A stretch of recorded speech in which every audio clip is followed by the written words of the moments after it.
Hormones और anti diabetic agents के ऊपर आज बात करनी है। एंडोक्रिनोलॉजी का ये एक बहुत अहम टॉपिक है और ये बहुत ज़्यादा इसे तुम लोगों का वास्ता पढ़ना है प्रैक्टिकल लाइफ के अंदर भी। उसकी वजह ये है कि इस चैप्टर के अंदर जो मेन हमारा फोकस है वो हमारा है इंसुलिन, ठीक है, और जो आपके ओरल एंटी डायबिटिक एजेंट्स होते हैं वो उनके लिए उनके ऊपर होगा हमारा मेन फोकस, ठीक है।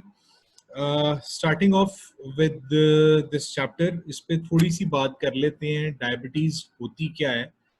तुम सब लोगों को पता है कि अल्लाह पाक ने हमारा जो ब्लड शुगर का और जो ग्लूकोज का मेटाबॉलिज्म है वो इस तरह से सेट किया हुआ है कि उसको मेन जो चीज डील करती है दैट इज इंसुलिन, ठीक है।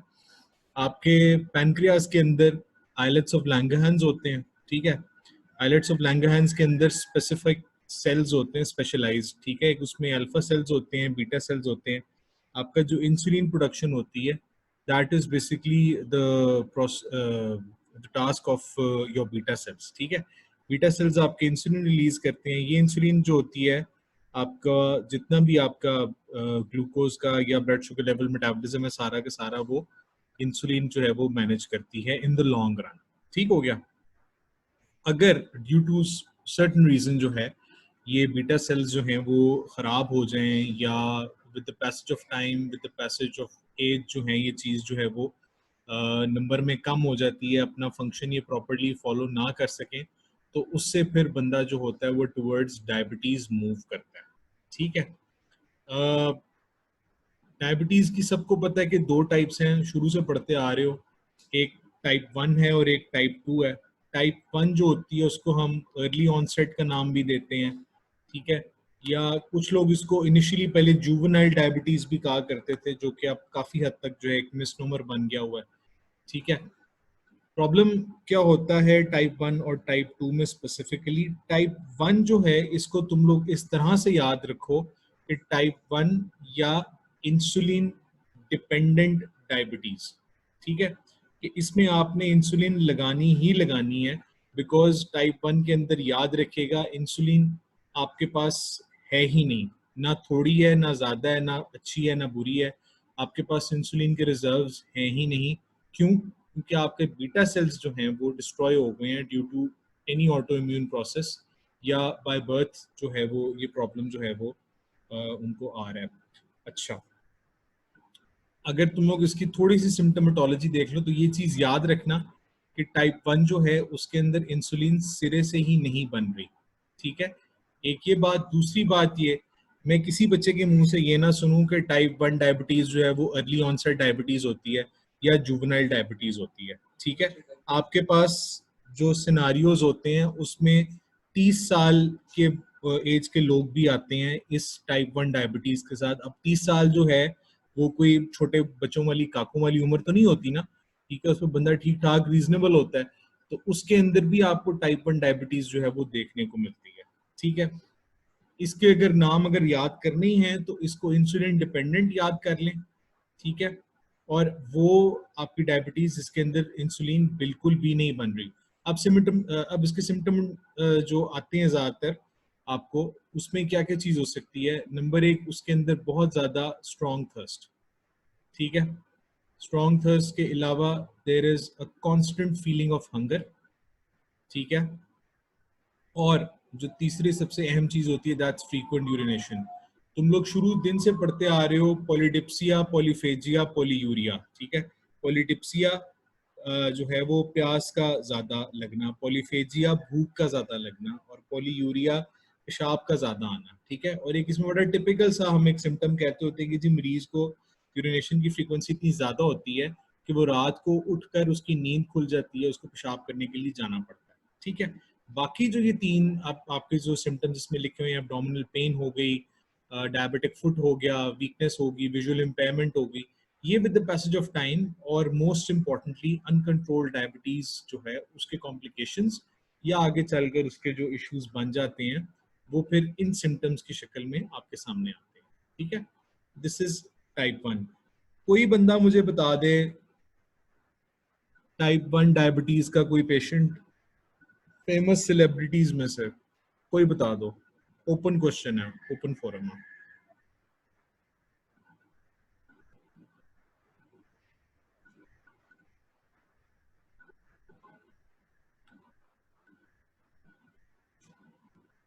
कोई मशहूर बंदा जिसको टाइप 1 डायबिटीज हुई हो,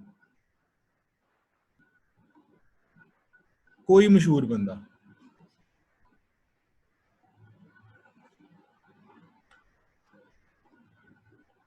टाइप 1 डायबिटिक हो।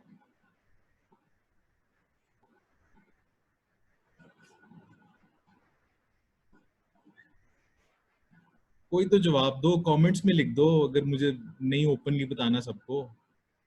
कुछ तो बोला करो बच्चों।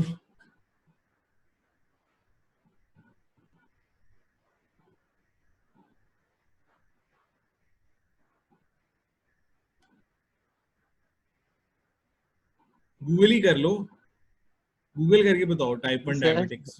जी सर। टाइप 1 डायबिटिक कोई मशहूर आदमी।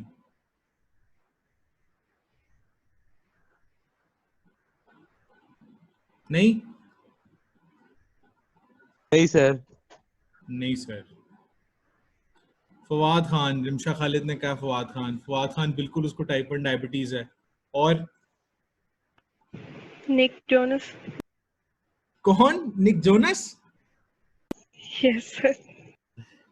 अच्छा, उसका मुझे नहीं पता, लेकिन उसकी हरकतें देख के लगता है जरूर कि उसके साथ कोई मसला है। और इसके अलावा कोई पाकिस्तान का कोई बंदा other than Fawad Khan?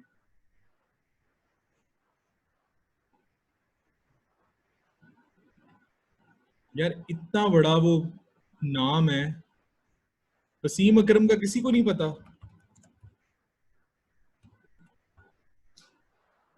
Wasim Akram is Wasim Akram sir. हाँ, वसीम अकरम टाइप 1 डायबिटिक है।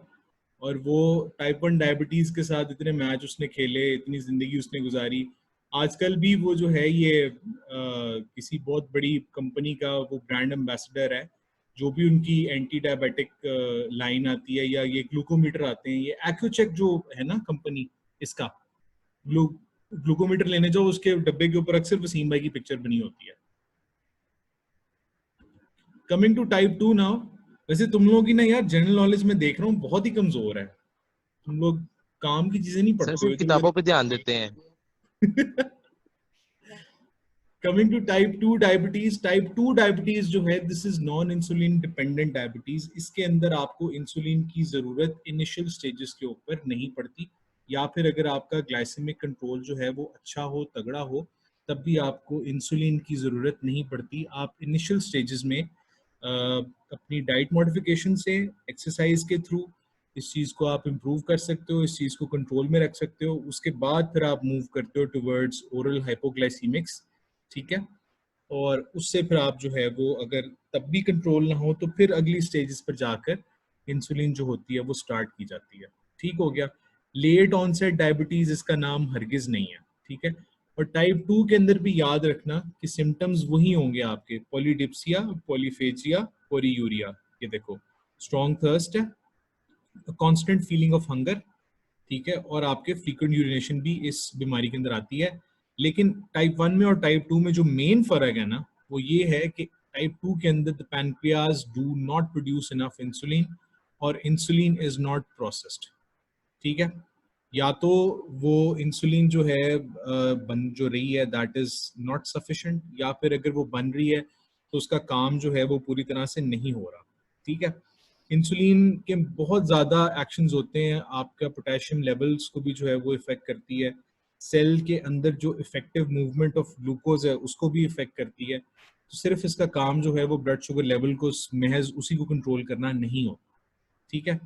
बाज़ औक़ात ऐसे भी होता है कि इंसुलिन रेजिस्टेंस डेवलप हो जाती है सेल्स के अंदर, ठीक है।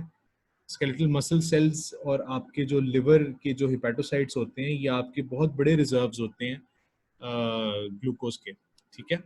उसके अंदर जो है वो इंसुलिन रेजिस्टेंस डेवलप हो जाती है। या और इसके अलावा जो है इंसुलिन की जो रेट ऑफ सिक्रीशन है बीटा सेल्स से, वो कम हो जाता है, इनएडिक्वेट हो जाता है, और वो बॉडी की रिक्वायरमेंट्स को जो है वो मीट नहीं कर पाता, ठीक है।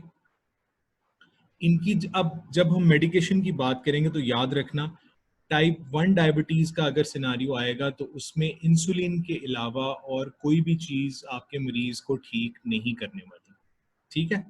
आपको सिनारियो दे दिया जाएगा, एक टर्म होती है, मुझे पक्का नहीं पता, तुम लोगों को पता ही नहीं पता, लेकिन there is a term known as diabetic ketoacidosis. जो कि एक इमरजेंसी कंडीशन होती है डायबिटिक मरीजों की, ठीक है। उसकी जो प्रेजेंटेशन होती है ना वो बड़ी टिपिकल सी होती है। यंग एज में बंदा आता है, 20, 21, 17, 18, 19, 15, 16, ठीक है। इमरजेंसी के अंदर वो आकर आपको प्रेजेंट करेगा, और प्रेजेंट किस तरह से करेगा, उसको फीवर होगा, ठीक है, वो विजिबली डिहाइड्रेटेड होगा, ठीक है, अनकॉन्शियस होगा, वो उसको वीकनेस हुई होगी, और इसके अलावा वो किसी ना किसी इन्फेक्शन के साथ जो है वो आपके पास इमरजेंसी के अंदर आया होगा। जब आप उसकी शुगर चेक करोगे तो वो 400, 500, इवन उससे ऊपर की रेंज में भी जो रैंडम ब्लड शुगर है उसकी वो आ सकती है, ठीक है। इस तरह के सिनेरियो के अंदर you always have to rely on the fact कि आपने उसको इंसुलिन देनी है, आपने उसको ओरल हाइपोग्लाइसीमिक्स जो हैं वो आपके टाइप 2 में इफेक्टिव होते हैं, ठीक है। अब डायबिटीज के कुछ डायग्नोस्टिक टेस्ट हैं जिनके बारे में तुम लोगों को थोड़ा सा आइडिया होना चाहिए। एक जो बहुत जुबान ज़द आम होता है कि जी आप अपनी ब्लड शुगर चेक करा लें, या ब्लड शुगर रैंडम आप जो चेक करते हो। ब्लड शुगर रैंडम इज जब आप अपनी शुगर दिन में किसी भी टाइम, किसी भी मील के बाद या किसी भी मील से पहले आप चेक करवा लेते हो, ठीक है। At any given point of time आप जब अपनी ब्लड शुगर चेक करवाते हैं, ठीक है, तो इसकी जो नॉर्मल वैल्यू होती है एक नॉर्मल आदमी के अंदर, it should not exceed 130, 140 milligrams पर डेसीलीटर, ठीक है। ब्लड शुगर रैंडम की मैं बात कर रहा हूँ, ठीक है। This is just an amount of it's basically a check on the amount of blood sugar that that particular person is currently having, ठीक है। ब्लड शुगर फास्टिंग जो होती है ना, इसके लिए जरूरी होता है। फास्टिंग का मतलब होता है, मतलब आपने कुछ नहीं खाया हुआ। फास्टिंग का मतलब इस स्पेसिफिक टर्म में ये होता है कि आपने पिछले 7 से 8 घंटे के दौरान कुछ ना खाया हो, ठीक है। अक्सर तुम लोगों में से किसी ने सुना ही होगा, ये जो लोग कहते हैं कि जी आप ब्लड शुगर फास्टिंग करवा लें, तो वो कहते हैं कि जी आप ब्लड शुगर फास्टिंग जो है वो आप सुबह सुबह नाश्ते से पहले करवाएं, क्योंकि वो बंदे ने रात का जो होता है वो खाना खाया होता है उसने, ठीक है, और सुबह अभी नाश्ता करना होता है। तो रात अगर आपने 10-11 बजे भी खाना खाया और सुबह आप अगर 7-8 बजे उठ जाते हो, तो आपका एक ये अच्छा टाइम पीरियड आ जाता है बीच में फास्टिंग का, ठीक है। ब्लड शुगर फास्टिंग जो होता है वो आपको एक ज़्यादा बेहतर आइडिया देता है आपको आपकी ब्लड शुगर स्टेटस का, ठीक है। लेकिन इसके लिए ज़रूरी होता है कि 7 से 8 घंटे का आपका रोज़ा हो, जिसको हम आम ज़बान में समझाते हैं ना, बंदे ने कुछ ना खाया हो, ठीक है। फास्टिंग और रैंडम जो होती है ये यूजुअली जो है हम आम क्लिनिकल सेटिंग्स के अंदर जो है वो करवा लेते होते हैं। लेकिन जो गोल्ड स्टैंडर्ड है डायबिटीज़ को डायग्नोज करने का, और जो सबसे इफेक्टिव टेस्ट है इस चीज़ के लिए, दैट इज़ HbA1c, जिसको हम टेक्निकल टर्म्स के अंदर जो है वो ग्लाइकोसिलेटेड हीमोग्लोबिन भी कहते हैं उसको, ठीक है। HbA1c आपको एक बहुत अच्छा मेजर आपको दे देता है बंदे के ग्लाइसीमिक कंट्रोल का, ठीक है। ग्लाइसीमिक कंट्रोल एक बेहतर और एक टेक्निकल टर्म है आपके ब्लड शुगर कंट्रोल को डिस्क्राइब करने के लिए, ठीक है। HbA1c नॉर्मल जो शुरू होता है वो इट स्टार्ट्स फ्रॉम 6 से लेकर 7 तक जो है, that is considered a good glycaemic control. Glycaemic control से मतलब ये होता है कि अगर किसी बंदे का HbA1c जो है वो 6 या 7 के दरमियान आ रहा है, तो इसका मतलब ये है कि वो पिछले 3 महीने के अंदर उसकी ब्लड शुगर जो है वो कंट्रोल में रही है। और अगर वो कोई ब्लड शुगर को कंट्रोल करने के लिए कोई दवाई खा रहा है, तो वो दवाई उसकी ब्लड शुगर को कंट्रोल करने में काफ़ी हद तक इफेक्टिव है। अब वो ओरल हाइपोग्लाइसीमिक खा रहा है, या वो इंसुलिन लगा रहा है, या वो सिर्फ अभी जो है वो एक्सरसाइज से और अपनी डाइटरी मॉडिफिकेशन से अपनी शुगर जो है उसको कंट्रोल कर रहा है, वो सब चीज़ें जो है वो उसके अच्छा असर कर रही हैं। लेकिन जैसे ही HbA1c आपका 8 से ऊपर जाने की मतलब सर्च शुरू करता है, तो 8 एंड अबव जो है, इसका मतलब है कि आपका ग्लाइसीमिक कंट्रोल जो है वो अच्छा नहीं है, आपकी ब्लड शुगर का कंट्रोल अच्छा नहीं है, ठीक है। 8, 9 तो बहुत ही ख़राब आपका ब्लड शुगर है लेवल, ठीक है, अगर HbA1c आता है। और अगर 9, 10 से ऊपर चला जाता है तो उसका मतलब है कि आपको आपकी ब्लड शुगर के कंट्रोल के लिए जो आप ट्रीटमेंट ले रहे हो उसको या तो रिवाइज करने की ज़रूरत है, या फिर आपको शुगर अच्छी बली हो गई और आप उसको जो है वो आप बंदे के पुत्रों की तरह कंट्रोल करना शुरू कर दो, ठीक है। चौथा जो इसमें टेस्ट मैंने लिखा हुआ, that is urine complete examination, जो आम यूरिन का टेस्ट जो है वो करवाया जाता है। इसके अंदर देखा जाता है कि यूरिन के अंदर जो है वो आपके खुदा न खास्ता ब्लड शुगर जो है वो तो नहीं आ रही आपकी, ठीक है। इसके अंदर ग्लूकोज देखी जाती है कि इसके अंदर कितनी रिलीज हो रही है। अगर एक स्पेसिफिक अमाउंट से वो ज़्यादा एक्सीड कर जाए तो उसका मतलब है कि the person is moving towards diabetes, ठीक है। पुराने वक्तों में ये जब हकीम वगैरह होते थे तो उस दौर में ये कहा जाता था कि जी अगर आप पेशाब करते हैं और आपके पेशाब के ऊपर जो है वो कीड़े आ जाते हैं तो उसका मतलब है कि पेशाब जो है वो उसके अंदर शुगर कंटेंट ज़्यादा है और इसका मतलब है कि आपको डायबिटीज़ है। तो पुराने वक्तों में ये एक सिंपल एक मेजर यूज़ किया जाता था देखने के लिए कि किसी बंदे को शुगर है या नहीं। अब तो खैर इतनी ज़बरदस्त चीज़ें आ गई हैं कि आपको ऐसी कोई फजूल हरकत करने की ज़रूरत नहीं पड़ती। Moving towards the treatment of diabetes and specifically type 1 diabetes, ठीक है, उसमें आपका जो मेन स्टे है ट्रीटमेंट का that is your insulin. Gold standard कह लीजिए या ड्रग ऑफ चॉइस टाइप 1 में कह लीजिए, दैट इज़ इंसुलिन, ठीक है। नंबर एक जो इसका इफेक्ट हम बचपन से पढ़ते आ रहे हैं वो ये है कि it increases the storage of glucose as glycogen in the liver, ठीक है। शुरू दिन से हमें ये सिखाया जाता है कि जी आपका इंसुलिन जो होता है वो आपके ब्लड में फिरने वाले ग्लूकोज को ग्लाइकोजन में चेंज कर देता है और उसके बाद जो है वो उसको लिवर में स्टोर कर देता है, स्केलेटल मसल्स में स्टोर कर देता है ताकि जब आपको उसकी ज़रूरत पड़े तो ग्लाइकोजन वापस ग्लूकोज में चेंज होकर आपकी जो एनर्जी रिक्वायरमेंट है उसको पूरा कर सके, ठीक है। नंबर दो, insulin decreases protein catabolism. Protein breakdown जो होता है उसको कम करवा दिया जाता है, ठीक है। इसके अलावा insulin increases the glucose Uptake in the muscle cells, ठीक है। थोड़ा सा पीछे जाओ फर्स्ट ईयर के अंदर, फर्स्ट ईयर का फिजियोलॉजी का जीआई का सेक्शन, उसमें तुम लोगों को याद होगा कि अल्लाह मियां ने एक निज़ाम रखा हुआ था कि स्मॉल इंटेस्टाइन से जो भी चीज़ अब्जॉर्ब होती है वो थ्रू हेपेटिक पोर्टल वेन जो है वो सीधी लिवर में जाती है। लिवर में जाने के बाद वो फिर बाकी दूसरी सर्कुलेशन में चीज़ जाती है, ठीक है। तो इंसुलिन जो होती है वो आपके लिवर के अंदर वहाँ से लिवर से जब गुजरती है तो वहाँ पे सिक्रीट होती है ताकि जैसे ही ये टूवर्ड्स पेरिफेरल टिश्यूज जो है वो मूव करे तो मसल सेल्स उसको अपटेक कर लें। इसके अलावा it also increases your triglyceride storage, ठीक है।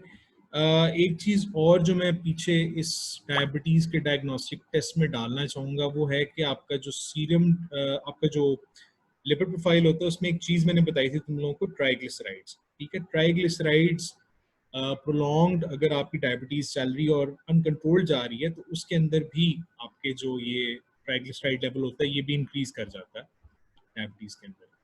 अब चूंकि हम लोग फार्माकोलॉजी पढ़े और मेडिसिन नहीं पढ़े तो इसलिए हम इंसुलिन के ऊपर आ जाते हैं। इंसुलिन को हम 3 कैटेगरीज में जो है वो डिवाइड कर देते हैं, रैपिड या short acting, intermediate acting, slow या लॉन्ग एक्टिंग, ठीक है। सबसे पहले बात कर लेते हैं रैपिड एक्टिंग इंसुलिन की, ठीक है। अब आपसे जो प्रॉफ में सवाल पूछा जाता है वो ये है कि which of these is a rapid acting insulin, ठीक है, या फिर रैपिड एक्टिंग इंसुलिन जो है वो किन सिनारियोज के अंदर जो है वो इफेक्टिव है, ठीक है।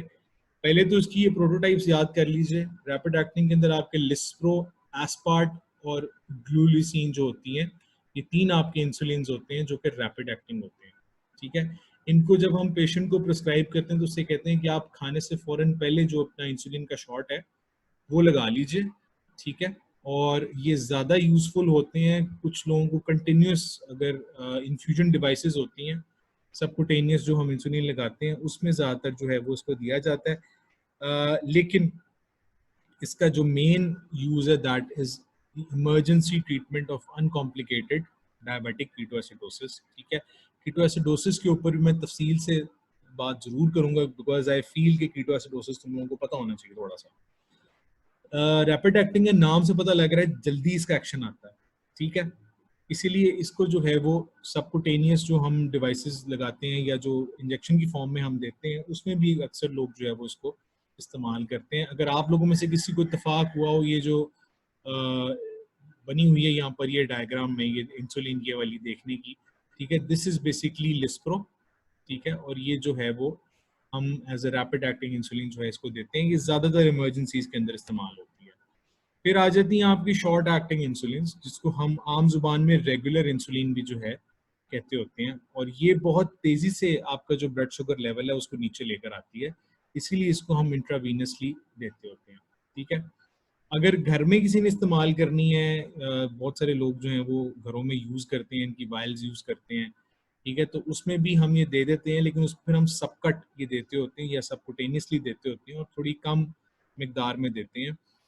ये जो दो इंसुलिन होती है ना आपकी, एक ये रेगुलर होगी और एक ये रैपिड एक्टिंग हो गई आपकी, ठीक है, ये वो इंसुलिन हैं जिनके बारे में लोगों की अप्रीहेंशन होती है कि जी मेरे फलां मरीज को जो है वो शुगर है तो मैंने इंसुलिन नहीं यूज करनी।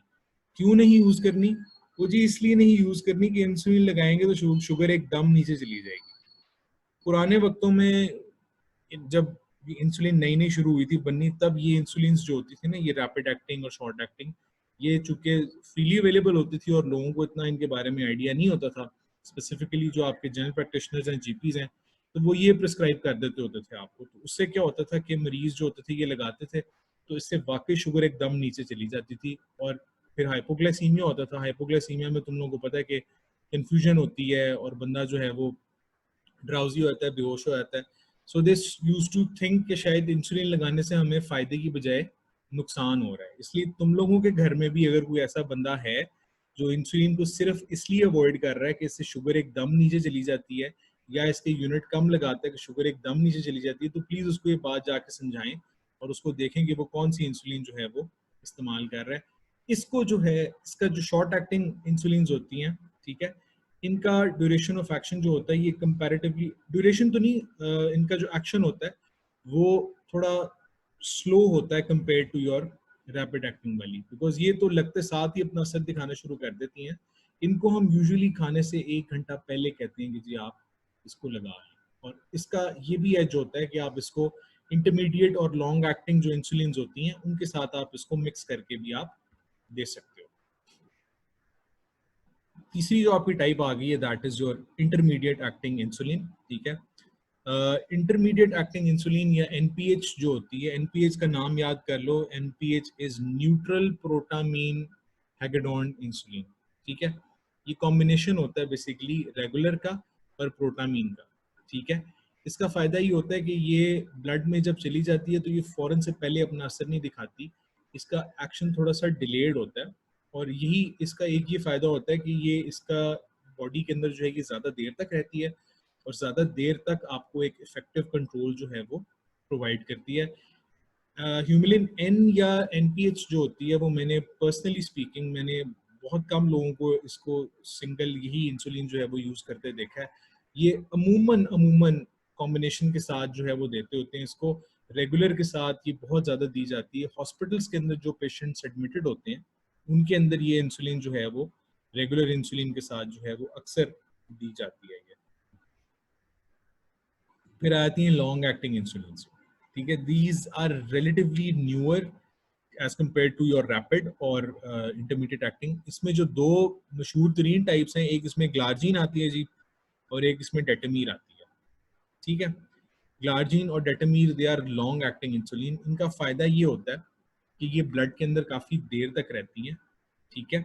और इंसुलिन लेवल जो होता है ना वो ये 20 घंटे तक आपकी बॉडी के अंदर जो है वो मेंटेन रखती हैं। यानी कि एक ऐसा बंदा जिसकी इंसुलिन बन नहीं रही, उसने अगर लॉन्ग एक्टिंग इंसुलिन लगा ली है तो उसकी बॉडी के अंदर 20 घंटे तक इंसुलिन जो है वो मौजूद रहती है। इसका ब्रेकडाउन जल्दी नहीं होता और ये हाइपोग्लाइसीमिया प्रोड्यूस करवाए बगैर आपको एक बड़ा ज़बरदस्त किस्म का ग्लाइसीमिक कंट्रोल दे देती है आपको, ठीक है।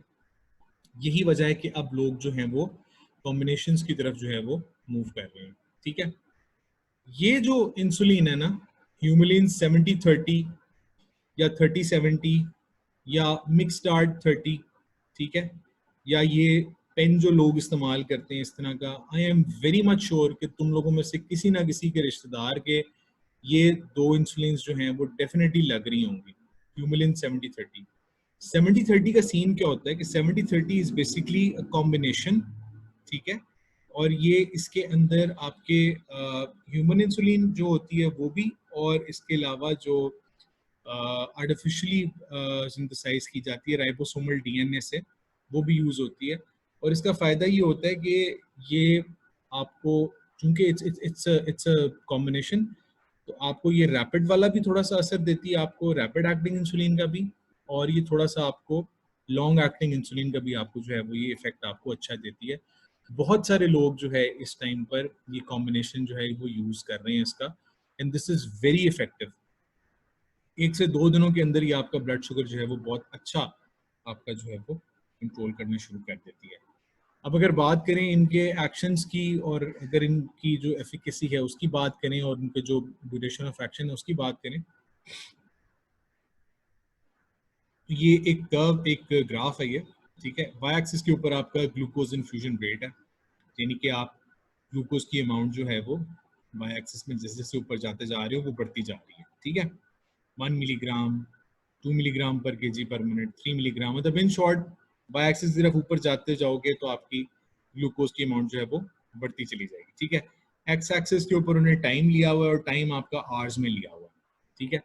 सबसे पहले हमने बात की थी लिस्प्रो एस्पार्ट की। लिस्प्रो एस्पार्ट ग्लूलिसिलीन जो है ये आपके बेसिकली रैपिड एक्टिंग और शॉर्ट एक्टिंग इंसुलिन हैं आपके, ठीक है। तो अब ये देखो, उस बंदे को हमने लिस्प्रो लगा दिया उसको, इसका असर जो है वो with in the first hour जो है वो, इसकी पीक देखो कहाँ पे जा रही है। इसका असर जो है लगाते साथ ही जो है वो आना शुरू हो गया, ठीक है। जैसे ही ये ग्लूकोज बढ़ाते जा रहे हो, आपकी इंसुलिन जो है वो उसको कम करती जा रही है, करती जा रही है। लेकिन जितनी जल्दी ये आपने इन्फ्यूज की, उतनी ही तेजी के साथ इसने डिग्रेड भी होना है, और इसने बॉडी में से बाहर भी निकल जाना है अपना काम करने के बाद, ठीक है। रेगुलर पे आ जाओ, ये जो डॉटेड ब्रोकन लाइन है पर्पल सी, this is for regular insulin. आपने ग्लूकोज इन्फ्यूजन बढ़ाते गए, इंसुलिन रेगुलर जो है वो अपना काम करती गई। अब इसका जो ड्यूरेशन, इसका जो पीक है देखो, वो तकरीबन आ जाता है आपके पास 3-3.5 घंटे के अंदर आ जाता है। लिस्प्रो एस्पार्ट का आपके पास तकरीबन 1 से 1.5 घंटे के अंदर आता है। उसके बाद ये उतने ही आहिस्ता जो है वो बॉडी में से निकल जाती है बाहर की जानिब, अपना काम करने के बाद तकरीबन 12 आवर्स तक आप कह लो कि इसका असर जो है वो रेगुलर इंसुलिन का रहता है, ठीक है। फिर हमने बात की इंटरमीडिएट एक्टिंग इंसुलिन की, एनपीएच की। NPH is this green line जिसमें ब्रोकन लाइन है, डॉट डॉट्स छोटे हैं इसके अंदर बने हुए। इसका मैंने बताया था कि ये जो है ये थोड़े अरसे के बाद जो है, इसकी एडमिनिस्ट्रेशन के थोड़े अरसे के बाद ये एक्टिव होती है, और फिर उसके बाद ये जो है वो अपनी कॉन्सेंट्रेशन बढ़ाती है, जोर पकड़ती है। ये देखो आपने यहाँ लगाई, और आहिस्ता आहिस्ता इसने ऊपर आना शुरू किया। 4 मतलब ये देखो दूसरे घंटे पे इसने पीक पकड़नी शुरू की है, और चौथे घंटे के ऊपर जाकर ये इसने जो है वो अपना मैक्सिमम पीक अटेन किया है। उसके बाद ये ब्लड के अंदर फिर रही है, फिर रही है, फिर रही है, फिर रही है, और तकरीबन को मेरा ख्याल है 10 से 12 घंटे इसने मजीद लिए हैं बॉडी में से बाहर जाने के, ख़त्म होने के साथ। अब आप इसकी निस्बत डेटामीर और ग्लार्जीन को देख लो। ये दोनों इंसुलिन जो होती हैं ये बहुत ज़्यादा लॉन्ग एक्टिंग होती हैं, और ये अपना पीक कभी भी अटेन नहीं करती, ये इतनी ही रहती हैं।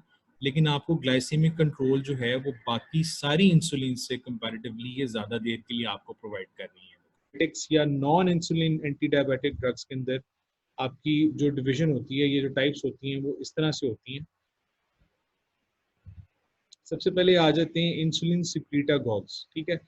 इसके नाम से पता लग रहा है सिक्रीटागॉग्स, यानी कि ये कोई ऐसी ड्रग है जो कि इंसुलिन की सिक्रीशन करवाती होगी, ठीक है।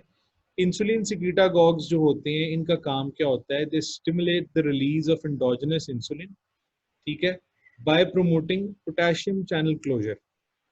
ये एक आपका सेल है, ठीक है। इसके अंदर ये याद रखिएगा कि इसने इंसुलिन की जो सिक्रीशन है उसको इसने बढ़ाना है, किस तरह से, तो सोडियम चैनल ये क्लोज कर देती है, ठीक है।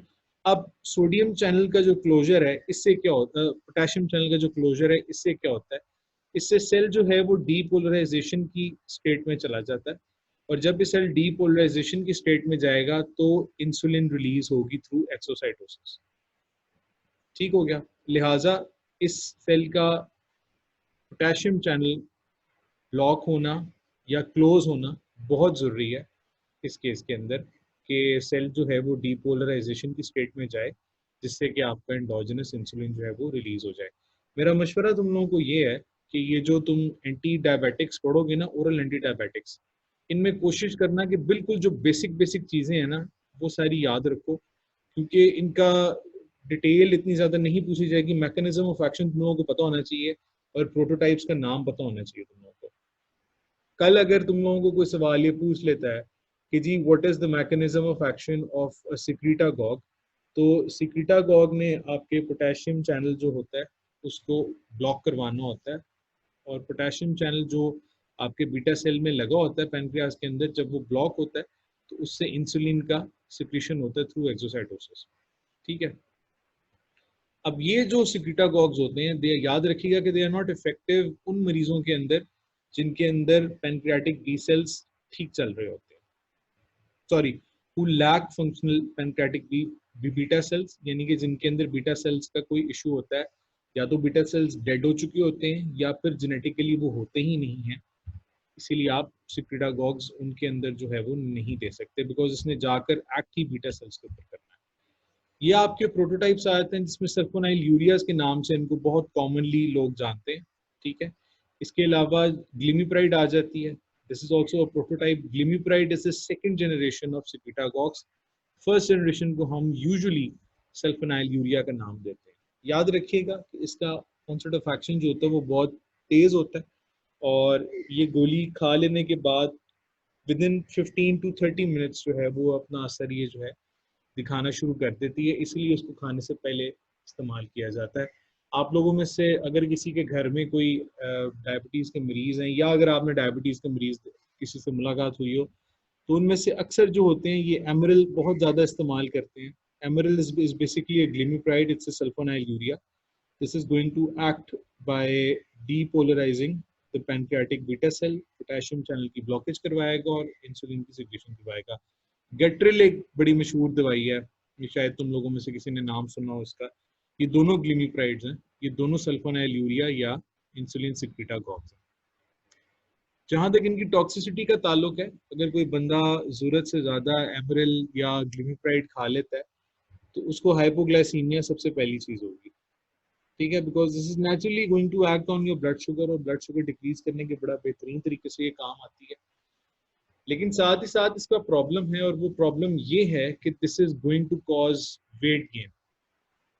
ठीक है, जो लोग तवील अरसे से एमरल इस्तेमाल कर रहे होते हैं उनका वजन जो है वो बढ़ने लग जाता है। ठीक है, बिकॉज ये इंसुलिन की, याद रखें, सिक्रीशन करवाती है, और इंसुलिन जो है वो बेसिकली एक हार्मोन है जिसकी मदद से आपके ना सिर्फ आपकी कार्बोहाइड्रेट मेटाबॉलिज्म इफेक्ट होता है, बल्कि आपका लिपिड मेटाबॉलिज्म और आपका प्रोटीन मेटाबॉलिज्म जो है वो भी इफेक्ट होता है। ठीक है, गेट्रिल या जो आपकी एमरल वगैरह हैं, ये वो दवाइयाँ हैं, सॉरी मैं कमर्शियल नेम बहुत ज़्यादा यूज़ कर रहा हूँ, जो आपकी ग्लिमिप्राइड या सल्फोनाइल यूरियाज हैं, या आपके इनिशियल स्टेज ऑफ डायबिटीज़ के अंदर इस्तेमाल किया जाता है, बिकॉज उस स्टेज के अंदर जो आपके बीटा सेल्स होते हैं दे कंपैरेटिवली वीकर। ठीक है, और उनकी जो रेट ऑफ सिक्रीशन या amount of secretion of insulin होता है वो इतना अच्छा नहीं होता, इसीलिए we are going to use these drugs, जिससे कि वो पैनक्रियाज के अंदर जो बीटा सेल्स है उसमें जैसे इंसुलिन जो है वो जाकर उनको निचोड़ती है कि ये बीटा सेल्स इंसुलिन निकालें। सेकंड जो आपकी आ जाती है type of drug, that is बाइगोनाइड्स। ठीक है, बाइगोनाइड्स में जो सबसे बड़ी प्रोटोटाइप और जो सबसे मशहूर ज़माना टाइप है, दैट्स मेटफॉर्मिन। ठीक है, और बाइगोनाइड याद रखिएगा कि ये पोस्ट प्रैंडियल वो ब्लड ग्लूकोज होती है जो खाना खाने के बाद आपकी रीडिंग आती है, और फास्टिंग ब्लड ग्लूकोज, यानी कि जो खाली पेट सुबह सुबह करते हो ना, उसको भी ये कम करती है। तो ग्लूकोफेज या मेटफॉर्मिन जो है वो आपके पोस्ट प्रैंडियल और फास्टिंग ब्लड ग्लूकोज लेवल्स को जो है वो कम करती है। ग्लूकोफेज का नाम मेरा ख्याल है ये सभी लोगों ने सुना होगा।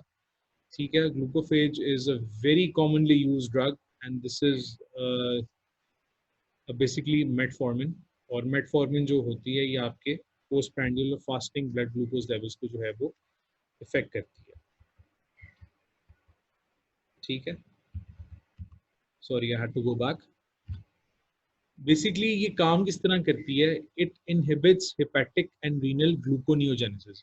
ग्लूकोनियोजेनेसिस तुम लोगों को पता है कि ग्लूकोनियोजेनेसिस उस अमल को कहते हैं जिस अमल के थ्रू ग्लूकोज के जो आपके जो दूसरे सोर्सेज हैं, जो नॉन कार्बोहाइड्रेटिक सोर्सेज हैं, उनसे आप जो है वो ग्लूकोज जनरेट करते हो। ठीक है, जिससे कि आपका ब्लड ग्लूकोज लेवल जो है वो बढ़ जाता है। बाइगोनाइड्स ने जाकर आपके हेपेटिक और रीनल ग्लूकोनियोजेनेसिस को नंबर 1 बंद कर। नंबर 2, ग्लूकोज अपटेक उसको पेरिफेरल टिश्यूज में बंद कर देती है। मैंने पहले भी बताया था कि इंसुलिन का ये बहुत मेजर काम होता है, ये स्केलेटल मसल में जाकर जो ग्लूकोज की अपटेक है उसको भी बढ़ाती है। ठीक है, ये भी आपका ग्लूकोज अपटेक बढ़ा देती है। अदर देन दैट ये ग्लाइकोलिसिस भी करती है पेरिफेरल टिश्यूज के अंदर। ठीक है, जीआई से जो ग्लूकोज की एब्जॉर्प्शन है उसका रेट कम हो जाता है ताकि ब्लड शुगर लेवल जो है वो ज़्यादा ना हो। और तीसरी जो सबसे अहम चीज़ है, प्लाज्मा ग्लूकागॉन लेवल्स जो होते हैं ये उनको रिड्यूस करवाने के काम है। ठीक है, अब ग्लूकागॉन का क्या काम है? ग्लूकागॉन ने बेसिकली आपके वापस ग्लाइकोजन जो है उसको ग्लूकोज में चेंज करना होता है। इस तरह करने से this also reduces your blood glucose levels as well. ठीक है, तो ये इन 4 तरीकों से जो है आपका ड्रग एक्ट करता है। इफ समबडी आस्क्स यू कि please write down the mechanism of action of बाइगोनाइड्स, तो उसका आंसर ये है, हेपेटिक और रीनल ग्लूकोनियोजेनेसिस बंद हो जाएगा, ग्लूकोज अपटेक इंक्रीज हो जाएगी पेरिफेरल टिश्यूज में, ग्लाइकोलिसिस पेरिफेरल टिश्यूज में जो है वो इंक्रीज हो जाएगा। ठीक है, आपका ग्लूकोज एब्जॉर्प्शन जीआई से कम हो जाएगा और आपका प्लाज्मा ग्लूकागॉन लेवल जो है वो कम हो जाएंगे। ये पूरा इसका आंसर जो है वो मैकेनिज्म ऑफ एक्शन आया था बाइगोनाइड का। ठीक है, अच्छा इसके अलावा इसके कुछ और भी यूजेस हैं। एक और चीज़ याद रखना, ये प्रोबेबली वाहिद वो एंटी डायबिटिक ओरल है जो ओवरवेट डायबिटिक्स में दी जाती है। ठीक है, जो लोग वक्त के साथ साथ मोटे हो जाते हैं अनकंट्रोल्ड डायबिटीज के साथ, उनके अंदर मेटफॉर्मिन के बड़े ज़बरदस्त रिजल्ट्स आते हैं। They help you in decreasing your weight. ठीक है, अदर देन दैट अगर आप लोगों में से ख्वातीन खास तौर पे अगर आप लोगों में से कोई वेट कम करने की कोशिश कर रहा हो, या आजकल वो एक बड़ा रिवाज चला हुआ है जी इंटरमिटेंट फास्टिंग का डाइटिंग के अंदर, तो उसके अंदर भी ये जो है वो 500 वाली ग्लूकोफेज कहते हैं कि जी आप खा लें एक टाइम पर, एक दिन छोड़ के, या डेली की खा लें अगर आपके हालात ज़्यादा ख़राब हैं। उसका भी काम यही होता है, वो ये सारी चीज़ें करवाती है। ठीक है, ग्लूकोज एब्जॉर्प्शन स्लो करा दी, प्लाज्मा ग्लूकागॉन लेवल जो है वो कम करवा दिए ताकि आपका वेट जो है वो फर्दर इंक्रीज ना हो। ठीक है, और इसके अलावा जो ख्वातीन के अंदर एक और बीमारी होती है पॉलीसिस्टिक ओवेरियन डिसऑर्डर या पॉलीसिस्टिक ओवेरियन डिजीज, या जिसको हम पीसीओडी का नाम भी इन शॉर्ट में देते होते हैं। This is relatively rising disorder in women, खास करके यंग लड़कियों के अंदर ये बहुत ज़्यादा आ रहा है। And this is one of the leading causes of infertility in females. और ये ज़्यादातर पीसीओडी जो है वो देखी जाती है ओबीज जो ख्वातीन है उनके अंदर, ओवरवेट जो होती हैं ख्वातीन उनके अंदर ये बहुत ज़्यादा देखी जाती है। ठीक है, और जो यंग लड़कियां आजकल जो हम लोग के जो डाइट के ट्रेंड्स हैं ना, स्पेशली जो चिकन हम लोग पता नहीं कहाँ कहाँ से खा रहे हैं, जिसमें ये फास्ट फूड और ये सारी चीज़ें, उनके अंदर ये पीओसीडी का जो इंसिडेंस होता है ये ज़्यादा होता है, बिकॉज डाइट के अंदर ये ऐसा चिकन इस्तेमाल कर रहे होते हैं जिसमें कि ये पीसीओडी होने के चांसेस ज़्यादा होते हैं। ब्रायलर मुर्गी जो होती है ना यार, प्लीज़ वो अवॉइड करो, उससे ये पीसीओडी बहुत ज़्यादा होता है। टॉक्सिसिटी की जहाँ तक बात है तो ये याद रखें कि मेटफॉर्मिन से आपको हाइपोग्लाइसीमिया नहीं होता। ठीक है, उसकी वजह मैं तुम्हें बता देता हूँ क्यों नहीं होता। सब जितने भी आपके एंटी डायबिटिक्स हैं ओरल, सब हाइपोग्लाइसीमिया करवाते हैं सिवाय एक मेटफॉर्मिन के। वो क्यों नहीं करवाता? क्योंकि ये आपके ग्लूकोज मेटाबॉलिज्म को जो है वो किसी भी जगह के ऊपर डायरेक्टली जो है वो फिडल नहीं कर रहा, उसके साथ ग्लूकोनियोजेनेसिस नहीं करवा रहा। ठीक है, आपका ग्लूकोज अपटेक करवाता है, ग्लाइकोलिसिस करवाता है, लेकिन पेरिफेरल टिश्यूज के अंदर किसी भी जगह के ऊपर ये आपके इंसुलिन के मेटाबॉलिज्म को नहीं छेड़। ठीक है, ग्लूकोज एब्जॉर्प्शन नहीं करवानी इसने ज़्यादा, और ग्लूकागॉन लेवल जो होते हैं उनको कम कर रहा है। इसीलिए एक मरीज जो कि ग्लूकोफेज खाता है या मेटफॉर्मिन खाता है उसको हाइपोग्लाइसीमिया की शिकायत जो है वो नहीं होती। And this is probably the only drug oral anti diabetic जो आपको हाइपोग्लाइसीमिया नहीं करवाता। ठीक है, हाँ एक चीज जो इससे हो सकती है वो आपके जीआई डिसऑर्डर्स हैं जो सब बच्चों के फेवरेट होते हैं, नोजिया वोमिटिंग डायरिया। ठीक है, ये चीज ये करवा देता है और ये हर बच्चे को याद रहता है। So this is the major and most important probably side effect, और इसका कोई ऐसा साइड इफेक्ट नोटिसेबल नहीं है। ठीक है, थर्ड की जो आपकी जो ड्रग आ जाती है दैट इज थायोजोलिडीन डिओन्स। ठीक है, या इसको हम आसान जुबान के अंदर पायोग्लिटाजोन भी है। ठीक है, thiazolidinediones basically this is basically a type of oral anti diabetic drug. ठीक है, इसने क्या करना है, ये आपका जो टारगेट टिश्यू है ना, उसकी इंसुलिन को सेंसिटिविटी उसकी इंक्रीज कर देता है। फॉर एग्जांपल आप चाहते हैं कि आपका ब्लड शुगर लेवल जो है वो बहुत ज़्यादा है, ठीक है, आपने ड्रग दी और आप चाहते हैं कि जितनी जो ब्लड के अंदर ग्लूकोज, प्लाज्मा के अंदर ग्लूकोज फिर रही है ना, ये चली जाए, सारा स्केलेटल मसल जो है वो इसको उठा ले, एब्जॉर्ब कर ले, ठीक है। तो ये स्केलेटल मसल की जो सेंसिटिविटी होती है ना, उसको इंक्रीज कर देती है, और ये खाने से स्केलेटल मसल टिश्यूज जो होते हैं वो रैपिडली जितनी भी सर्कुलेटिंग आपकी ब्लड शुगर होती है उसको अपने अंदर खींच लेते हैं। किस तरह से? By activating peroxisome proliferator activated receptor gamma nuclear receptor. I know ये बहुत ज़्यादा फजूल टर्म है, so just remember this thing. अगर आपसे mechanism of action of thiazolidine पूछा जाए आपसे, तो आपने ये लाइन लिख देनी है कि increases the target tissue sensitivity to insulin by activating the PPARF receptor, which is the peroxisome proliferator activated receptor gamma nuclear receptor, ठीक है। इसके थ्रू आपने जो है इसकी इंसुलिन सेंसिटिविटी जो है टारगेट टिश्यू की वो बढ़ा देनी है। अदर देन दैट मसल के अंदर ग्लूकोज अपटेट बढ़ा देती है, ये एडिपोज टिश्यू के अंदर बढ़ा देती है, और ये भी आपके मेटफॉर्मिन की तरह हेपेटिक ग्लूकोनियोजेनेसिस जो है उसको भी नहीं होने देती, ठीक है। It also reduces your fasting और postprandial hyperglycemia। अगर तुम लोग उसको थोड़ा सा गौर से देखो तो तुम्हें ऐसा फील होगा कि इसके अंदर थोड़े ना दोनों मेटफॉर्मिन और इसके बाइगोनाइड्स जो हैं और जो आपके सिक्रेटागॉग्स हैं, उसके दोनों के आपको फीचर्स थोड़े मिलते जुलते से आपको नजर आएंगे। तो इसकी प्रोटोटाइप है मेनली जो यूज होती है हमारे यहाँ पर, दैट इज अ पायोग्लिटाजोन, ठीक है, और रोसिग्लिटाजोन भी जो है वो कुछ हद तक इस्तेमाल होती है, लेकिन आपको जो दवाइयों के डब्बे हैं उनके ऊपर आपको ज्यादातर पायोग्लिटाजोन जो है वो आपको देखने में मिलेगी। अच्छा, this is a diagram showing what exactly this thing does, ठीक है। पहले हमने बात की जी आपके थायोजोलिडीन के ऊपर बात कर लेते हैं। ये देखो, ये दोनों जगह के ऊपर आपके पायोग्लिटाजोन लिखा हुआ है। एक तरफ उसका एरो जो है वो एडिपोसाइट्स की तरफ जा रहा है, एक तरफ उसका एरो जो है वो स्केलेटल मसल की तरफ जा रहा है। यानी कि अगर आपने पायोग्लिटाजोन किसी बंदे को दिया है तो उसके एडिपोज टिश्यू और उसके स्केलेटल मसल टिश्यू में जो ब्लड ग्लूकोज फिर रही है वो निकाल कर अपने अंदर जो है वो एब्जॉर्ब करवाएगी, ठीक है, थ्रू PPARF रिसेप्टर, ठीक है। This is how pioglitazone is going to work in an extremely concise और एक इंतहाई कहते हैं ना कि बेसिक टर्म के अंदर। यानी कि अगर तुम लोगों को ये भी अगर याद रह जाए तो तुम्हें मैकेनिज्म ऑफ एक्शन के नंबर जो है वो मिल सकते हैं, ठीक है। मेटफॉर्मिन की हमने बात की थी, तो हमने कहा था कि मेटफॉर्मिन जो होती है वो जीआई से अपटेक जो होता है वो नहीं होने देती, ठीक है, या ब्लड में से जो आपके टिश्यूज होते हैं उनके अंदर जो है वो अपटेक नहीं होने देता ज़्यादा। तो यहाँ पर देख लो मेटफॉर्मिन भी जो है उसका एक्शन नहीं होने दे रहा है, ठीक है। और उसके बाद आपके इंसुलिन सिक्रेटागॉग्स आ गए, ठीक है। ये जी आपके एंडोक्राइन पैनक्रियाटिक टिश्यू आपका, ठीक है।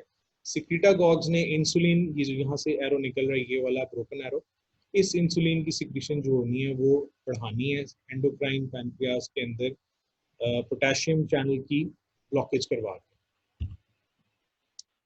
जहाँ तक पायोग्लिटाजोन की टॉक्सिसिटी की बात है तो उसमें ये चीज़ याद रखिएगा कि हाइपोग्लाइसीमिया बहुत रेयरली होता है, ये होता ज़रूर है, दिस इज नॉट मेटफॉर्मिन, लेकिन बहुत रेयर होता है, नंबर एक। नंबर दो, ये फ्लूइड रिटेंशन करवाता है। फ्लूइड रिटेंशन का जब मैं नाम लेता हूँ ना तो तुम लोगों के ज़हन में एक चीज़ आ जानी चाहिए कि जिस बंदे के अंदर ये फ्लूइड रिटेंशन हो रही है ना, उस बंदे के अंदर जो है वो एडीमा होगा उसकी बॉडी के अंदर, ठीक है, और उसका जो एक अपीयरेंस होगी वो एडिमेटस होगी, या उसके जिस्म में सोजें पड़ी होंगी उसके जिस्म में, so it causes fluid retention, ठीक है। वेट गेन करवाती है, एक तो फ्लूइड रिटेन करवाया, फ्लूइड रिटेन करने से नेचुरली वेट भी बढ़ेगा थोड़ा सा, ठीक है। इसके अलावा भी जो है इसके जो दूसरे इफेक्ट्स हैं उससे भी वेट गेन आता है। और थर्ड थिंग इज कि ये आपका लिवर डिसफंक्शन करवा सकती है, बिकॉज ये जो आपके वो CYP साइटोक्रोम वाले एंजाइम्स होते हैं उनके थ्रू ये अपना एक्शन जो है वो करती है। लिहाजा अगर कोई बंदा ये ज़्यादा ले लेता है तो it can cause some serious liver dysfunction. Alpha glucosidase inhibitors, इसका प्रोटोटाइप इज एकार्बोज, ठीक है। अब एकार्बोज या अल्फा ग्लूकोसिडेज इनहिबिटर करता क्या है? This is basically a carbohydrate analogue, ठीक है, और ये within the small intestine जो है वो एक्ट करता है, और इसका जो मेन मकसद होता है ये इनहिबिशन करवाता है अल्फा ग्लूकोसिडेज की, ठीक है, नाम से पता लग रहा है, inhibits alpha glucosidase. Alpha glucosidase basically एक एंजाइम होता है, ठीक है, इसका मकसद होता है कि जो आपके बड़े बड़े होते हैं ना आपके कार्बोहाइड्रेट या स्टार्च मॉलिक्यूल्स, पॉलीसेकेराइड्स हो गए, डाइसेकेराइड्स हो गए, उनको सिंपल मोनोसेकेराइड्स के अंदर ये चेंज करता है ताकि वो बासानी जो है वो एब्जॉर्ब हो जाए। इस एंजाइम को ब्लॉक करने से ये जो बड़े बड़े सेकेराइड्स होते हैं वो आपके मोनोसेकेराइड्स के अंदर चेंज नहीं हो पाते, जिसकी वजह से वो फिर अल्टीमेटली एब्जॉर्ब नहीं होते, और ये आपका जो है वो एक्ट करता है ब्लड शुगर कम करने के अंदर इस तरह से, ठीक है। पोस्टप्रांडियल हाइपरग्लाइसीमिया रिड्यूस करवाता है, ये चीज याद रखिएगा। ऑब्वियसली इसका एक्शन चूंकि ऐसा है कि आपके पॉलीसेकेराइड्स को इसने मोनोसेकेराइड्स में चेंज करना है, तो पॉलीसेकेराइड्स आपके आते ही तब हैं जब आपका खाना वगैरह आपने खाया होगा, इसीलिए ये आपका जनरल हालात के अंदर या पोस्टप्रांडियल हाइपरग्लाइसीमिया जो है उसको ये कम करने में काम आता है। This is used as a monotherapy. Monotherapy से मतलब होता है कि ये अकेला ड्रग भी आप डायबिटीज के अंदर जो है वो टाइप 2 के अंदर आप प्रिस्क्राइब कर सकते हो इसको, ठीक है। टॉक्सिसिटीज के अंदर इट कॉजेज फ्लैचुलेंस, गैस का हो जाना, ठीक है, डायरिया और एब्डोमिनल पेन ये जो है कॉज करवाता है, ठीक है।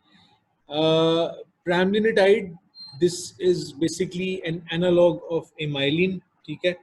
ये एक चीज और याद रखना कि ये इंजेक्टेबल फॉर्म में आती है, ठीक है। दिस इज नॉट इंसुलिन, लेकिन ये वाहिद प्रोबेबली आपका non insulin anti diabetic agent है जो इंजेक्टेबल शक्ल में आता है, ठीक है। इसको इसका काम क्या होता है कि it suppresses glucagon release. Glucagon तुम सब लोगों को पता है कि क्या काम करता है, जो आपकी स्टोर्ड ग्लाइकोजन होती है उसको ग्लूकोज में चेंज करता है, ठीक है। इसके अलावा ये गैस्ट्रिक एम्प्टिंग जो है उसको डिले करवाता है, ठीक है। एक चीज याद रखना, गैस्ट्रिक एम्प्टिंग का कॉन्सेप्ट इस तरह से ज़हन में रखो कि जितनी देर आपका पेट खाली रहता है ना, आपको भूख लगती रहती है, ठीक है।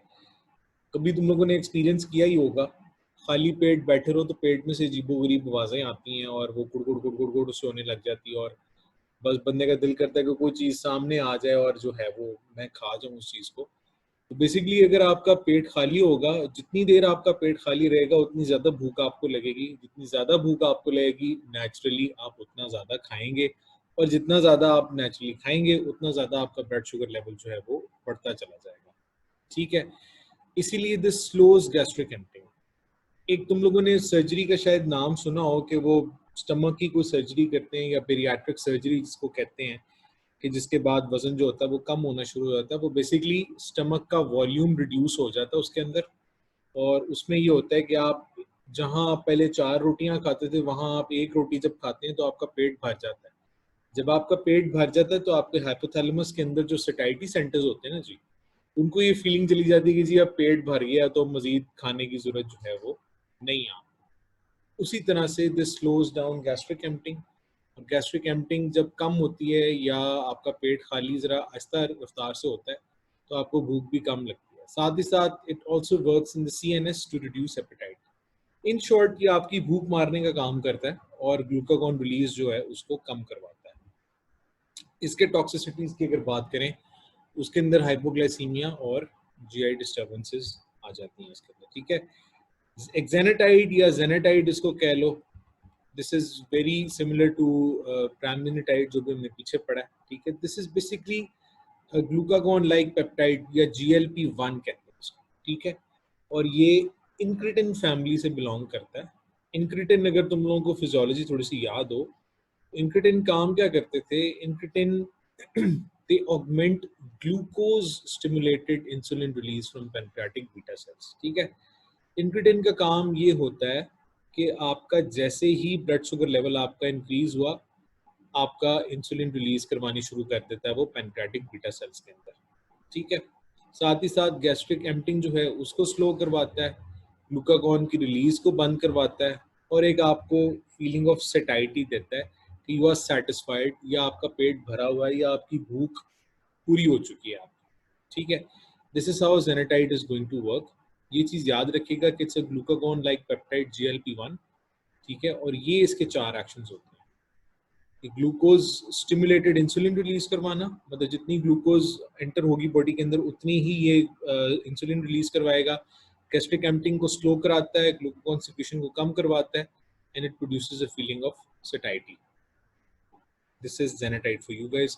इसकी भी टॉक्सिसिटीज के अंदर हाइपोग्लाइसीमिया और जीआई डिस्टर्बेंसेस जो हैं वो आपको देखने में मिलती हैं। सीटाग्लिप्टिन एक बहुत ज़रूरी सॉल्ट है और पिछले कुछ सालों में this has gained a lot of कह लो क्लिनिकल हाईलाइट, या बहुत ज़्यादा लोग इसकी तरफ जा रहे हैं। This is basically an oral inhibitor of dipeptidyl peptidase या DPP-4 को इनहिबिट करवाता है, ठीक है। अब DPP-4 का क्या काम होता है? DPP-4 is degrading GLP-1, glucagon like peptide 1 और दूसरे इंक्रेटिन्स, ठीक है।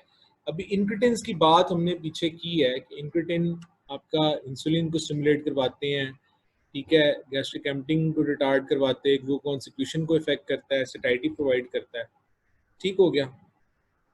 अब जैसे ही ये सारा जो है वो मामला शुरू हो जाएगा यहाँ पर, तो it is going to promote insulin release, ठीक है। इंसुलिन रिलीज ग्लूकोज ओरिएंटेड नहीं होगी या ग्लूकोज से टारगेट या ग्लूकोज से एक्टिवेट नहीं होगी।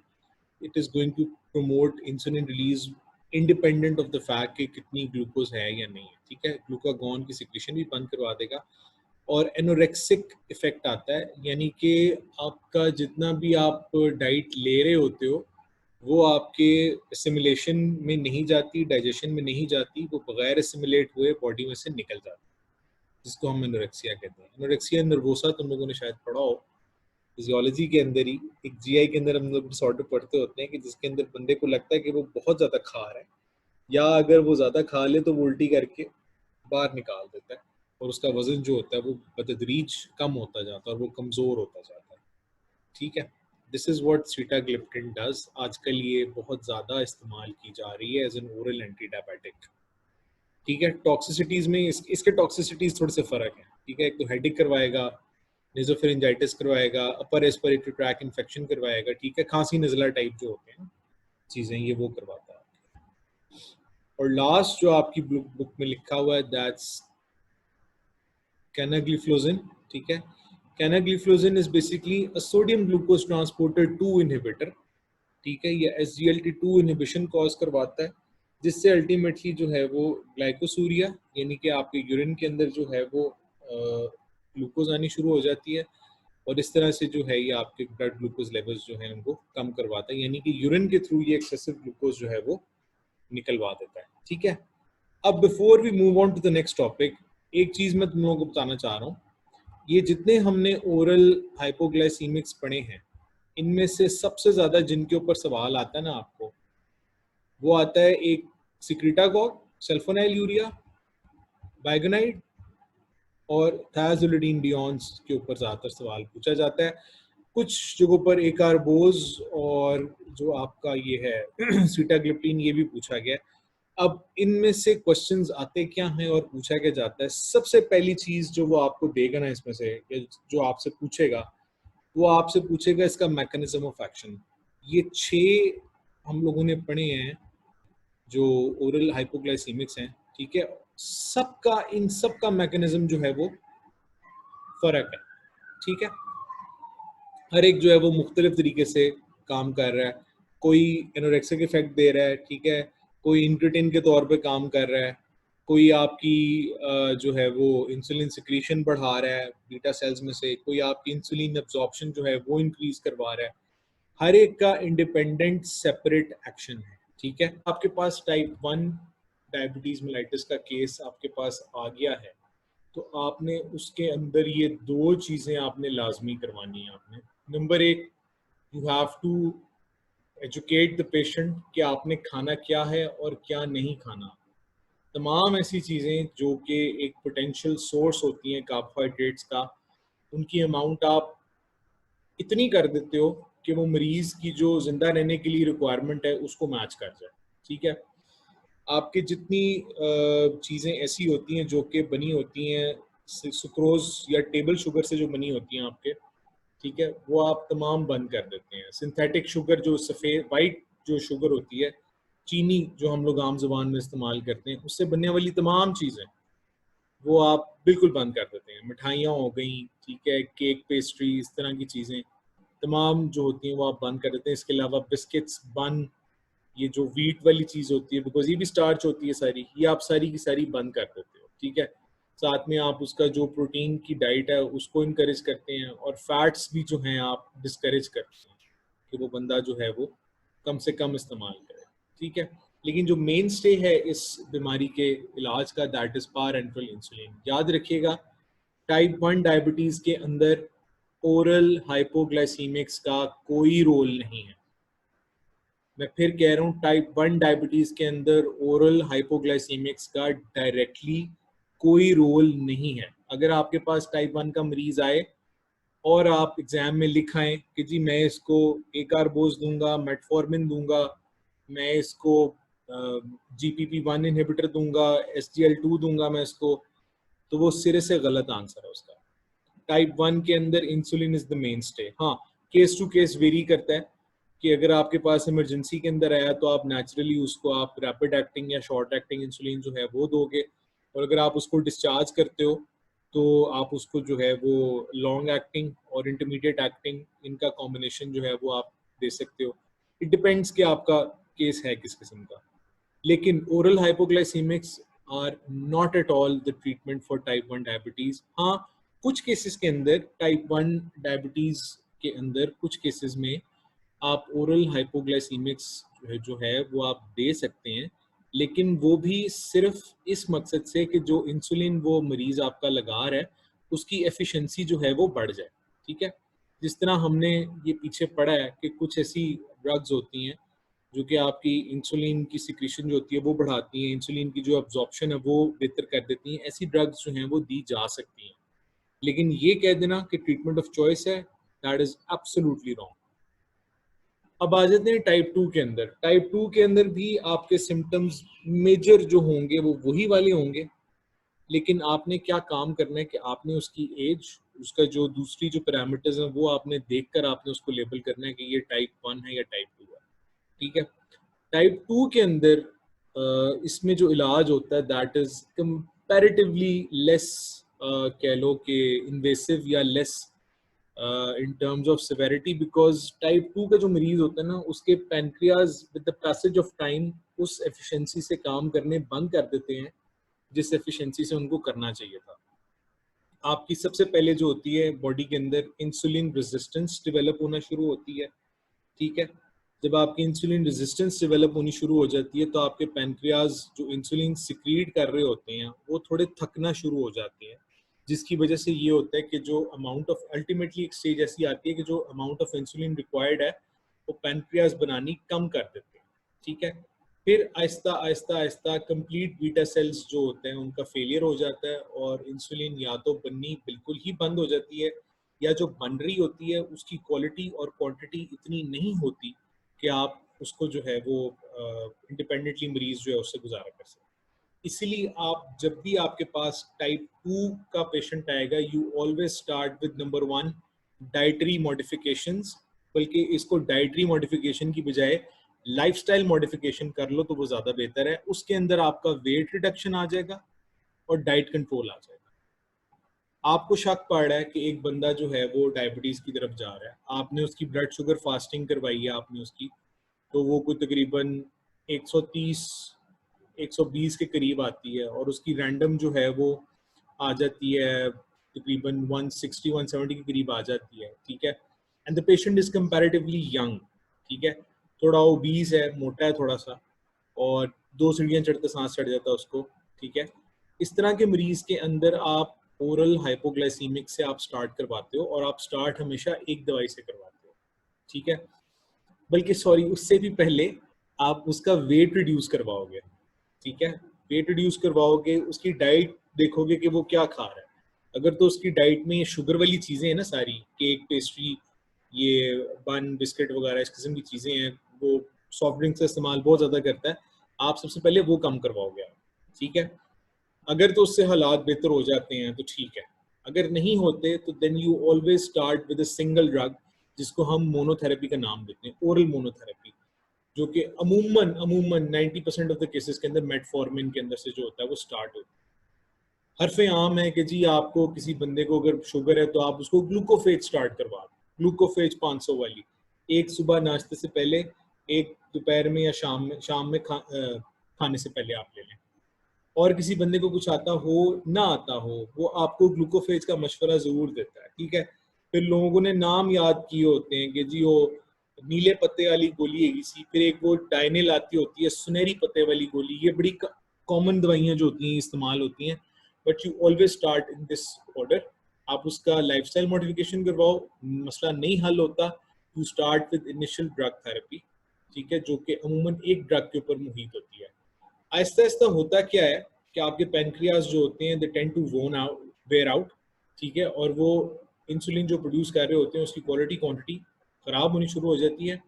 फिर आप इस मोनोथेरेपी के साथ एक ड्रग और ऐड कर देते हैं। इसलिए अमूमन आपने देखा होगा कि जो लोग डायबिटिक्स होते हैं वो शुगर के लिए 2 या टाइम्स इवन 3 दवाइयाँ भी खा रहे होते हैं, ठीक है।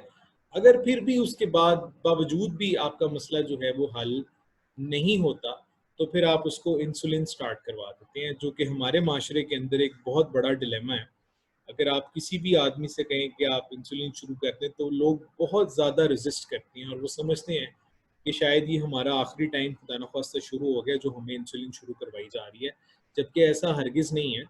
मेरे पास काउंटलेस एग्जांपल्स हैं जो कि इनिशियली इंसुलिन को बहुत ज़्यादा रेजिस्ट करते थे, लेकिन इंसुलिन स्टार्ट करने के बाद उनकी जो क्वालिटी ऑफ लाइफ है वो इतनी ज़बरदस्त हो गई कि अब उन्होंने इंसुलिन स्टार्ट किए हुए भी मतलब 15 से 20 से 25 साल जो है वो माशाल्लाह हो गए हैं, and they are very happy and they are very satisfied with it, ठीक है। इसीलिए इंसुलिन को ये समझ लेना कि शायद ये ज़िंदगी का आखिर है और मैं अपने बच्चों के लिए वसीयत लिख जाऊँ, दैट इज़ एब्सोल्युटली रॉन्ग, ठीक है।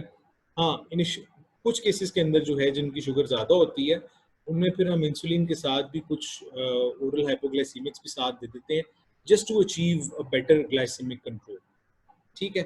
So this is how you are going to treat type 2 diabetes mellitus. अगर तुम लोगों को एससीक्यू के अंदर ये सवाल आ जाए कि आपको वो कह देता है कि जी how would you treat a patient of type 2 diabetes mellitus, 7 number उसने 4 दिए हों या 3 दिए हों, अगर 4 दिए हों तो फिर तो ये पूरी राम कहानी आपको जो है वहां पर लिखनी पड़ेगी, लेकिन अगर 3 दिए हैं या 2 दिए हैं तो फिर आपको पॉइंट्स पे लिखना पड़ेगा कि जी हम इनिशियली जो है वो वेट रिडक्शन और डाइट से स्टार्ट करेंगे, एक्सरसाइज प्रमोट करवाएंगे उसकी, ठीक है।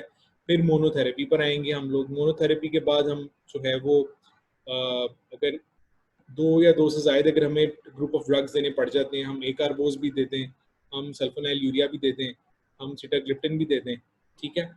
फिर उसके बावजूद भी अगर कंट्रोल नहीं होता तो फिर we will start with insulin, और इंसुलिन के साथ हम उसका ओरल हाइपोग्लाइसीमिक्स का कोई कॉम्बिनेशन ऐसा बनाएंगे जिससे वो अल्टीमेट जो उसका ग्लाइसेमिक डिजायर्ड कंट्रोल है वो अचीव हो जाए उसका, ठीक हो गया। आप लोगों की किताब के अंदर ना एक और ड्रग लिखी हुई है, that is anti hypoglycaemic drug, कि अगर किसी को हाइपोग्लाइसीमिया हो जाता है, ये तो डायबिटीज है ना कि ब्लड शुगर लेवल ज्यादा हो गया, अगर किसी को हाइपोग्लाइसीमिया हो जाता है, अच्छा वैसे जरा मुझे ये तो बताओ कि हाइपोग्लाइसीमिया किस सूरत में हो सकता है, कौन कौन बैठा हुआ है, जरा चेक तो करें। माशाल्लाह माशाल्लाह, आज तो सब लोग आए हुए हैं, एहसन, एमन, अरसलान, फातिमा, हिरा, हुदा, लाइबा, कामरान, शाहिद, रिमशा खालिद, जना खालिद। हाँ भी बताओ किस सूरत के अंदर जो होता है हाइपोग्लाइसीमिया हो सकता है, कॉमन सेंस का सवाल है ये तो। सर रात को या फास्ट के दौरान। शाबाश। और सर खाना खाया हुए काफी टाइम हो गया हो। खाना खाए हुए काफी टाइम हो गया और ठीक हो गया, ये तो होगी ना, चलो लाइक हमने लॉजिकल सुबह का नाश्ता नहीं किया हुआ और शाम रात हो गई है तो बस हमारी बस हो जाती है, तो फिर चांसेस हैं। चांसेस नहीं है बेटे, वाकई फिर तो हाइपो बनता है। हाँ ये जी। तो हो गए ना फिजियोलॉजिकल कंडीशंस, पैथोलॉजिकल कंडीशंस जिनके अंदर आप हाइपोग्लाइसीमिया में चले गए। अल्फा सेल्स पे कोई। हाय कितनी इसने टेक्निकल इसने बात की, अल्फा सेल्स के बारे में। अल्फा सेल्स का मतलब है ग्लूकागॉन, जी सर। ठीक हो गया। तो बात उधर ही जा रही है कि अगर आपका जो है ये मसला शुरू हो जाता है हाइपोग्लाइसीमिया वाला, तो आप ग्लूकागॉन देते हो। ग्लूकागॉन का यही काम होता है कि वो आपके ग्लाइकोजन रिजर्व जो होते हैं उनको जाके हिट करती है और उसको ग्लूकोज में चेंज करके ब्लड शुगर लेवल जो है वो ऊपर लेकर आती है। लेकिन ये बहुत कम ऐसे देखा गया। यूजुअली इमरजेंसी के अंदर करते ये हैं कि उस जो आपका पेशेंट होता है जो हाइपोग्लाइसीमिया के साथ आया है उसको या तो 25% डेक्सट्रोज का एक एम्प्यूल होता है जिसमें 25% डेक्सट्रोज शुगर होती है, वो जो होता है वो इंजेक्ट कर देते हैं। अगर वो ना हो तो सिंपल जो आपका रिंगर्स होता है उसके अंदर भी होता है ये क्या नाम है इसका, ग्लूकोज वगैरह होती है जो कि आपकी ब्लड शुगर लेवल जो होता है उसको इम्प्रूव कर देता है। ठीक है, this concludes our discussion on diabetes. ठीक है।